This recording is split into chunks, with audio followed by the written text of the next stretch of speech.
सीता राम संवाद। जब प्रभु श्री राम जी सीता जी और लक्ष्मण जी के साथ दंडक वन में रह रहे थे तो बहुत राक्षस दंडक वन में घूम रहे थे। एक दिन लक्ष्मण जी लकड़ी लेने के लिए वन को गए हुए थे। तभी राम जी सीता जी से बोले कि देखो सीता, अब मैं नर लीला करना चाहता हूँ। अब बहुत राक्षस अब घूम रहे हैं। राक्षसों को नाश करने ही के लिए मैं धरती पर अवतार लिया हूँ। ऐसा करो कि तुम जो सीता हो असली,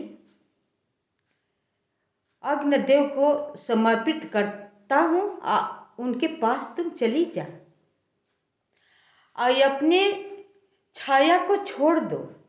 जैसी तुम सीता हो उसी तरह अपने छाया को छोड़ दो, ताकि देखकर किसी को न लगे कि तुम छाया हो।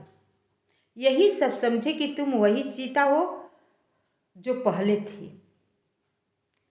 सीता बोली कि ठीक है प्रभु, जैसी आपकी आज्ञा। अब प्रभु श्री राम जी क्या करते हैं कि अग्निदेव की आवाहन करते हैं, आवाहन करके बुलाते हैं।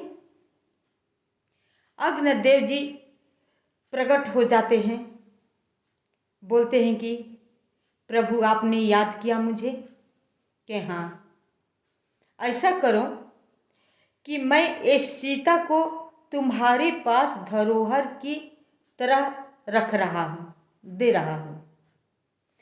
तुम इन्हें अच्छी तरह से रखे रहिएगा और जब मेरा अवसर आएगा और सीता जी को तुमसे मांगूंगा तो मुझे वापस कर देना।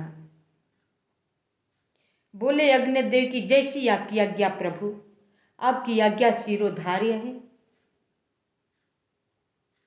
अग्निदेव तैयार हो गए। अब सीता जी से बोले कि चली जा अग्निदेव के यहाँ।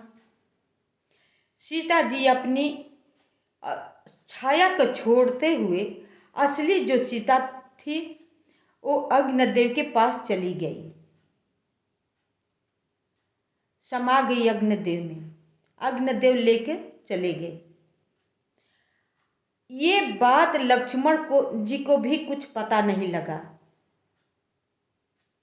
वो समझ रहे थे कि असली ही सीता जी है। जैसे वो सीता जी रहती थी, जैसी थी वैसी थी, वैसी उनकी छाया थी। और वही नकली सीता को हरण हुआ था। सीता जी की छाया को ही हरण हुआ था। रावण लंका में ले गया था। नहीं तो असली सीता के अगर ले गया होता, हाथ थोड़ा ले जाना तो दूर है, हाथ उन्हें लगाता तो जल कर राख हो गया होता। सीता साक्षात जगत जननी जगदम्बा थी, ऐसी वैसी स्त्री नहीं थी। लेकिन वो तो छाया का सीता जी थी, जो कि लक्ष्मण को भी पता नहीं था। सीता जी रोती चिल्लाती लंका चली गई। दोनों भाई बन बन घूमते हैं, भटकते हैं, फिरते हैं, सीता जी को खोजते हैं मनुष्य की तरह। पशु पक्षी चिड़िया चुरुंग सबसे पूछते हैं, किसी ने कोई नहीं कुछ बताता है। जो बताता है, एक जटायु ने उनके साथ युद्ध किया था, उन्होंने बताया, लेकिन पता ठिकाना वो भी नहीं बताया। उनका भी प्रभु अंतिम संस्कार किए उसी जंगल में जटायु को, और अंतिम संस्कार करते हुए जटायु से कहा कि ये समाचार जाकर मेरे पिताजी को स्वर्ग में मत बताना। रावण को पूरा परिवार जाकर बताएगा, आप पहले मत बताइएगा। जटायु को अंतिम संस्कार दंडक वन ही में किए थे। तो नमस्कार। वीडियो अच्छी लगी तो लाइक करें, शेयर करें, सब्सक्राइब करें।